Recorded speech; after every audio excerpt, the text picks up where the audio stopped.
Now, the Three Martini Lunch with Greg Corombos and Jim Garrity.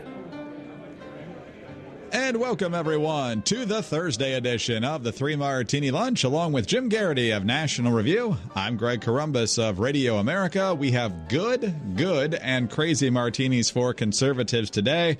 All of it brought to you by ExpressVPN. Protect your online activity today and find out how you can get that protection for free for 3 months at expressvpn.com/martini. Much more on that later. Jim, let's begin with our first good martini. Always nice to have more than one.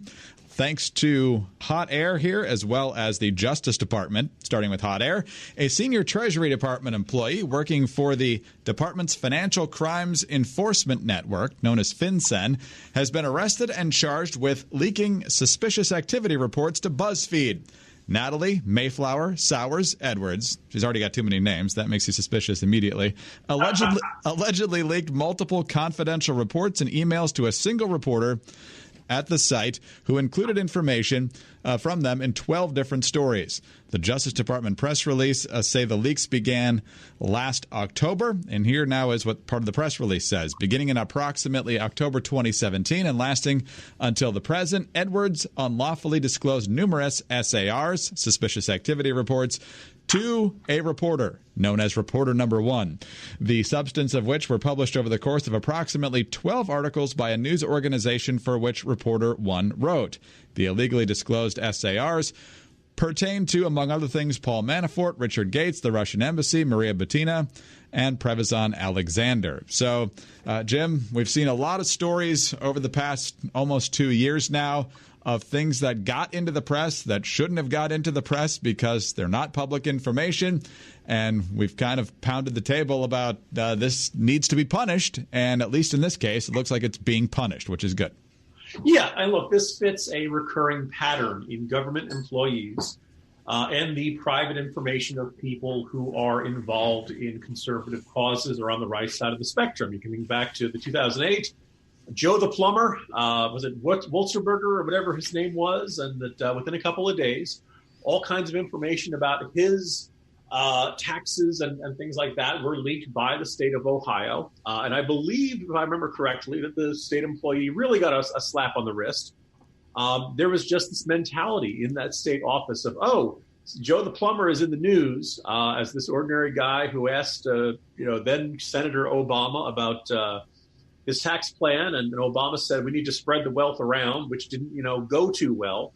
This turned Joe the Plumber into an enemy of the state, so to speak. And all of a sudden, the state employees were, what do we have on this guy that we can put into the paper to make him look bad? Think back to the IRS and the Tea Party scandals and delays and stuff like that. If you're a state employee, or a federal government employee, you have to be nonpartisan. You cannot use your power and your position and the information you have access to help one side through strategic leaks to the media. And that certainly is what it looks like has happened here. This is at the core of the argument of a good portion of Russiagate and the allegations of, were Jim Comey and Lisa Page and Strzok and Peter Strzok and all those guys at the top levels of the FBI. Were they doing their genuine best assessment of what was a crime and what was not a crime and what was worth prosecuting and what was not worth prosecuting? Or did they see themselves as having a purpose and a mission to help the Democratic candidate? Every time something like this happens, you get more and more folks on the right saying, look, under law, I have to give my information to the IRS. I have to, banks have to cooperate with the Treasury Department. If they're going to all of a sudden start turning over financial information to reporters because they want to get somebody, then I'm up against not just the opposition party, but I'm up against the government itself as well. So good for the prosecution of this leaker. I think sometimes you got to make an example out of these folks because the consequences of this are really far-reaching. And each time it happens, it adds to the cynicism that our government cannot be trusted with sort of financial information, and that they will look for opportunities to abuse their power if they're given them. Yeah, excellent point. And the Justice Department statement also says that Edwards allegedly saved these SARs along with thousands of other files containing sensitive government information to a flash drive provided to her by FinCEN. She then transmitted the SARs to Reporter One by means that included taking photographs of them and texting the photographs to Reporter One over an encrypted application. So good job by the Justice Department to sniff this out and put the case together. But if you don't want sensitive information to get out at all, you might want to protect that information in a more secure way than flash drives or whatever. And that's where ExpressVPN comes in.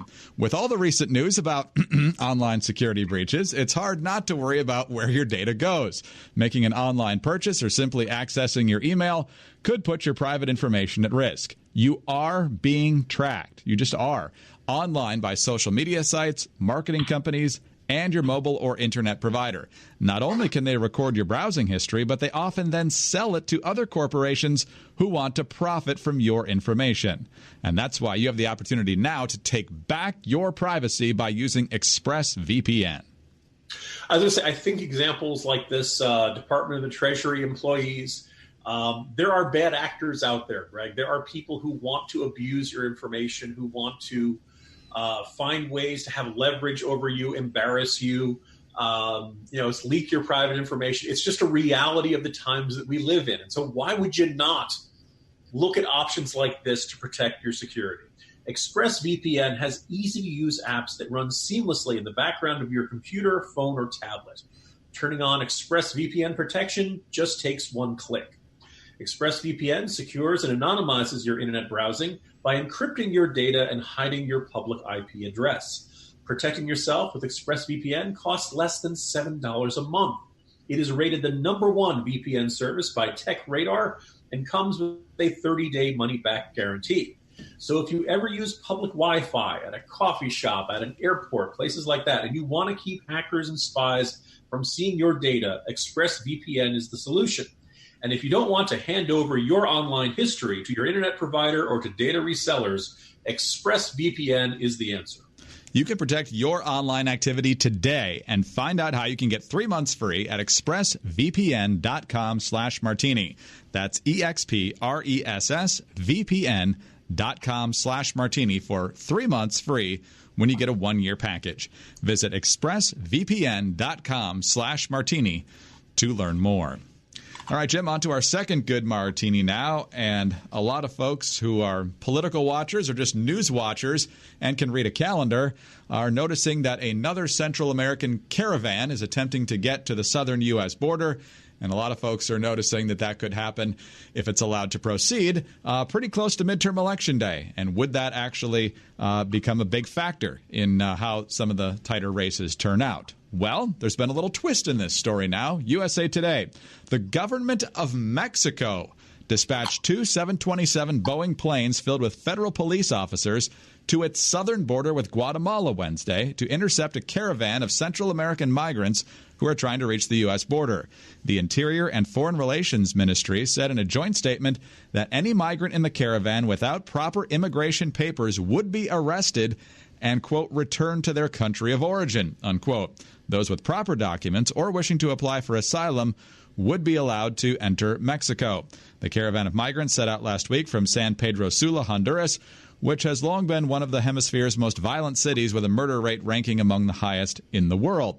President Trump has made it known to Honduras on Tuesday and then also Guatemala and El Salvador that if they allow their citizens or others to journey through their borders and up to the United States with the intention of entering our country illegally, all payments made to them will stop, meaning foreign aid would stop effective immediately. So, Jim, I don't know if if the Mexicans got a little bit concerned that they might be next on the list. I don't know if they don't want to damage the trade deal that still has to be finalized here, or just maybe there's a better working relationship now and they're willing to be a good neighbor, but not something we'd expect, and it's good to hear. Yeah, one thing that's just flat out, indisputable is that there's now a United States president who takes this sort of thing really seriously. Who tends to react extremely strongly when he sees reports of these sorts of caravans. That is, when Trump says, I will cut off all aid and I will, take this out of Mexico, there's a good possibility he's going to do it. And so if you're Mexico, not only do you need to respond, you want to respond in a very visual format, right? We all know how many people can fit on a 727. The idea of two 727s full of cops going down to the southern border is the sort of thing that sticks in people's minds. And I remember thinking, looking back at when Trump first took office, the number of illegal border crossings dropped dramatically. Now, in the past year or two, you've actually seen it slowly start creeping back up again. But there was this perception amongst folks in Mexico and in Central America and other places realizing, oh, wait, Trump is president now. They're going to be a lot tougher on the border. The chances of getting through are much slimmer now, and the consequences are going to be more severe. So don't bother. Don't try it. And if Mexico makes this kind of response that is high profile and visible, and they make a lot of noise about it, that may have another deterrent effect on people in these Central American countries. It feels really bad for these people in these Central American countries. But the idea of claiming asylum, usually it means like, oh, I'm a human rights activist, and if I go back there, they're going to kill me. It's generally the government wants to kill me because of some sort of unfair or unjust circumstances. Thus, I cannot return to my home country. You don't have a situation where there's a lot of gangs and violence in my country, thus I can't go back there. That's not traditionally what asylum has been offered for. The second thing that comes out of that is that's recognition, just looking at simple geography. Look, Mexico's southern border is a lot smaller and shorter than Mexico's northern border. So if you want to stop a flow of people crossing borders illegally, do it at the small border where manpower will go a lot further than at the big northern border where it's a lot harder. So potentially a really, a good development in U.S.-Mexican relations. Even if Mexico is doing this for cynical reasons, hey, you know what? They are cooperating. Good for them, good for the administration, and hopefully good for U.S. border security. All right, Jim, let's move on to our crazy martini now. And earlier this month was the 23rd anniversary of the Million Man March. I'm sure you had it written in bold ink on your calendar.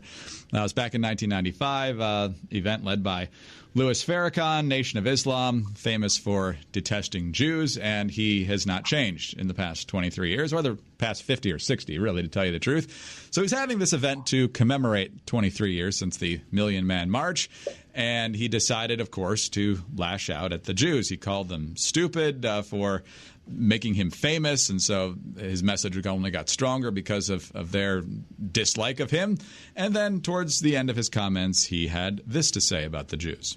So when they talk about Farrakhan, call me a hater, you know what they do? Call me an anti-Semite. Stop it. I'm anti-termite. Anti-termite. So Farrakhan hates the Jews. That's not the crazy martini. I mean, it's horrible, but it's not new. But the reaction to it has been crazy because it's gotten very little attention in the mainstream media, and it's really got people pulling their hair out for people who use Twitter a lot, because Twitter has been on this rampage of suspending and sometimes terminating the accounts of conservatives for things far less than calling an entire group of people termites. Twitter did actually have a response to this because a lot of people reported it since Farrakhan tweeted it out. And it said, Louis Farrakhan's tweets comparing Jews to termites is not a violation of the company's policies. The policy on dehumanizing language has not yet been implemented. And so just 3 weeks ago, according to the Daily Wire, Twitter announced that non-targeted dehumanizing speech would be banned from the platform and explained that an example of such speech would be, quote, statements along the lines of all members of protected group X are dogs or rats or whatever, unquote. But according to the company, those rules have not yet taken effect. So, Jim, as some are fond of saying around Washington, D.C., if they didn't have double standards, they'd have no standards at all. Yeah, I was going to say that I believe as of this moment, the gentleman who goes under the moniker Gay Patriot is still banned from Twitter. Now, look, don't get me wrong. Gay Patriot has gotten a little off color, a little bawdy, a little. Some might call him tasteless. I'm not here to defend every last thing he's ever said, but I think it's safe to say, as far as I know, I guess I'm not sure whether he's open about his full identity or not. I know he's got a real job somewhere, so he may not want that associated with his poor employer having to deal with that sort of thing. He's never said this whole group of people are termites. Right?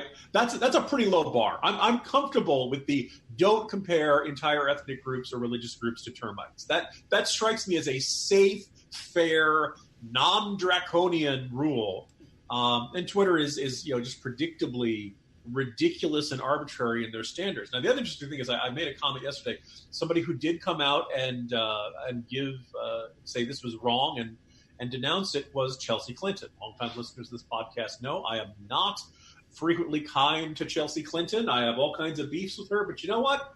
She deserves an atta girl here. She's done this here. She's done this with defending Kavanaugh's daughters from that cartoonist. Barron Trump, Chelsea Clinton is one of those few people on the left who's willing to stand up and say, hey, you know what? This is not right.